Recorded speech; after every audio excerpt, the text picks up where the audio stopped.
आवाज नीचे ये वेन वेन इंटरमीडिएट नहीं हाँ वेन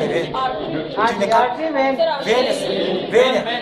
वेन इस देश इसका मीडिया स्मॉल वेन वाले जो वेन बोलते हैं वो हाथ खड़ा करें और जो आर्टरी बोलते हैं वो सर इसका रिजल्ट दे देगा रिजल्ट दे देगा जो निकम मीडिया जो स्मॉल है देख सही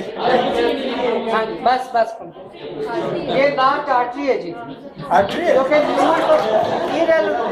इसका सेकंड पॉइंट देखें ना कि उनका मीडिया कितना ज्यादा है सर इसका न्यूमन जो रेगुलर नहीं हाँ लार्ज है ना लार्ज की वजह से मीडिया बड़ा नहीं रिजल्ट इसका ये वेन है इसका ये जुल्फे तो इसकी साइड पे करो ठीक है जी ये वेन है इसका ट्यून का मीडिया देखे थिन है उसका थिक है वो लार्ज आर्टरी है और ये वेन है लार्ज वेन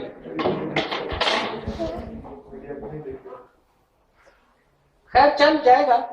अच्छा जी मतलब चल जाएगा वेन भी बोलेंगे तो क्योंकि न्यूमन वेन की तरह है ना लेकिन है ये लार्ज आर्टरी वो डिपेंड अच्छा जी